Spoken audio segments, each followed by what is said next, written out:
हम किसी भी रूटीन को बताने के लिए बयान करते हैं। अच्छा, वर्ब की पहली फॉर्म और एस और ईएस लगेगा किसके साथ? बिस्मिल्लाहिर्रहमानिर्रहीम। आज हम प्रेजेंट इंडेफिनिट टेंस के बारे में पढ़ेंगे। जैसा कि हमने पिछली क्लास में सीखा था, 3 किस्म के टेंस होते हैं, पास्ट, प्रेजेंट और फ्यूचर। दूसरा जो कंसेप्ट हमने सीखा था वो बेसिक सेंटेंस स्ट्रक्चर था। उसमें एक सब्जेक्ट होता है, वर्ब और ऑब्जेक्ट। प्रेजेंट इंडेफिनिट टेंस हम किसी भी रूटीन को बताने के लिए बयान करते हैं। रूटीन जैसे हम रोजाना सवेरे उठ के वॉक करते हैं, ये हमेशा सच बोलना एक हैबिट है। रूटीन, हैबिट और यूनिवर्सल एक्ट। यूनिवर्सल एक्ट से मुराद है कि कुदरत का जो कानून है उसको जब हम बयान करते हैं, जैसे सूरज मशरिक से निकलता है, तो जब हम कुदरत का कानून बयान करते हैं तब भी प्रेजेंट इंडेफिनिट टेंस का इस्तेमाल होता है। इसका फार्मूला, सब्जेक्ट कोई भी काम करने वाला, वर्ब कोई भी एक्शन, कोई भी काम। वर्ब की पहली फॉर्म इसमें लगेगी। पिछले लेक्चर में डिटेल में हम ये बात कर चुके हैं कि वर्ब की 3 फॉर्म्स होती हैं, फर्स्ट फॉर्म, सेकंड और third form. Present indefinite tense में हमेशा वर्ब की पहली फॉर्म और एस और ईएस लगेगा किसके साथ? ही, शी, इट, सिंगुलर नाउन। एक नाम जब भी कहीं आएगा सब्जेक्ट के तौर पर उसके साथ लगेगा, और ऑब्जेक्ट जिसके ऊपर काम हो रहा हो उसको ऑब्जेक्ट कहते हैं, उर्दू में इसको मफूल कहते हैं। फॉर्मूले का मकसद ये होता है कि आपको अच्छे तरीके से ये बात समझ में आ जाए। Akhtar celebrates his birthday. Akhtar अपनी बर्थडे सेलिब्रेट करता है, मनाता है। अब ये उसकी रूटीन है, हर साल उसकी बर्थडे आती है और वो सेलिब्रेट करता है। She gets up early in the morning. अब ये देखिए, अख्तर के साथ हमने एस क्यों लगाया? सिंगुलर नाउन है, शाबाश। और दे प्ले क्रिकेट, अब इसके साथ एस या ई एस नहीं लगाया गया,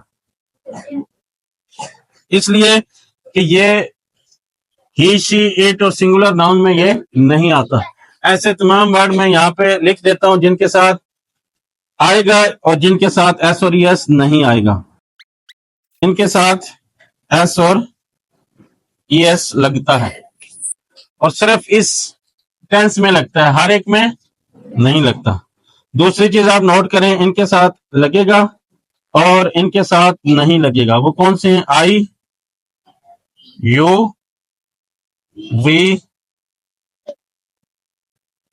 दे और प्लूरल नाउन, यानी कि 2 या 2 से ज्यादा नाउन होंगे, नाम होंगे, फिर भी नहीं लगेगा। तो ये चीज आपका क्लियर होना जरूरी है इस टेंस को समझने के लिए। दे प्ले क्रिकेट में इसलिए हमने नहीं लगाया क्योंकि ये दे से सब्जेक्ट स्टार्ट हो रहा है और दे के साथ हम एस और एस नहीं लगाते। The sun rises in the east. सूरज मशरिक से निकलता है। अब सन क्या है? ये सब्जेक्ट है। राइजेस हमने इसके साथ ई एस इसलिए लगाया कि ये सिंगुलर नाउन के साथ हम एस और ई एस लगाते हैं। ये एक नॉर्मल फिक्रा है, पॉजिटिव भी कहते हैं, अफर्मेटिव भी इसको बोलते हैं। अब हम बात करेंगे नेगेटिव सेंटेंस की, और नेगेटिव सेंटेंस वो सेंटेंस होता है जिसमें नहीं की बात हो रही होती। Akhtar does not celebrate his birthday. अब आप ये ज़हन में रख लें कि नेगेटिव जब हम बनाते हैं तो डू और डज का इस्तेमाल होता है और साथ उसके नॉट लगता है। अब डू किसके साथ लगेगा, डज किसके साथ लगेगा, उसको समझने के लिए आपको ये चार्ट दोबारा समझना पड़ेगा। जिनके साथ एस और ई एस लगेगा उनके साथ डज लगेगा। जैसे अख्तर सेलिब्रेट्स हिज बर्थडे, अब इसके साथ ई एस लगा हुआ है, इसको जब हम नेगेटिव में कन्वर्ट करेंगे तो डज नॉट लगेगा, और डज नॉट के साथ जब हम आगे इसको लिखेंगे तो सेलिब्रेट के साथ फिर एस नहीं लगेगा। ये ज़हन में रख लें क्योंकि वो ई एस यहां पे आ चुका है। She does not get up early in the morning. अब does not क्यों लगाया? she की वजह से। she की वजह से हमने does not लगाया है, और यहाँ gets की यहाँ हमने s इसलिए नहीं लगाया कि वो यहाँ पे आ चुका है। ठीक है। They do not play cricket, अब हमने इसके साथ do लगाया है, इसलिए लगाया है कि इसके साथ ये दे के साथ एस और एस नहीं लगता, तो जिसके साथ नहीं लगता उसके साथ फिर हम डू लगाएंगे।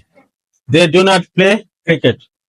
The sun does not rise in the east. Does हमने क्यों लगाया? क्योंकि ये सिंगुलर नाउन था। सिंगुलर नाउन के साथ हमेशा हम एस और एस लगाते हैं, ठीक है, ये सिंगुलर नाउन है। अब इसको नेगेटिव जब बनाएंगे तो डज नॉट लगाएंगे। ये हो गए इंटरोगेटिव। इंटरोगेटिव सेंटेंस वो सेंटेंस होता है जिसमें सवाल पूछा जाता है। डू और डज इंटरोगेटिव में सबसे पहले लग जाएगा।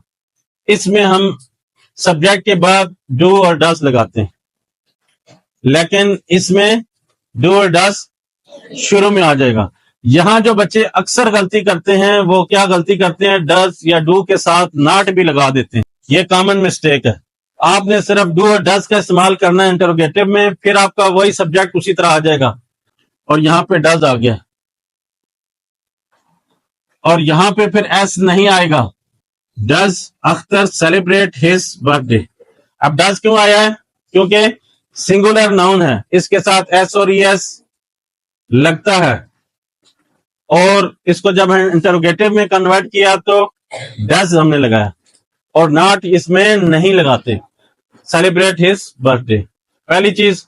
दूसरा, does she get up early in the morning. इसमें यह चीज भी ध्यान में रखें, आखिर में क्वेश्चन मार्क लाजमी लिखना होता है। Does she get up early in the morning? Do they play cricket? Does the sun rise in the east? अब ये देखें, राइज यहाँ पे राइजेस नहीं आएगा क्योंकि ईएस यहाँ पे लग चुका है।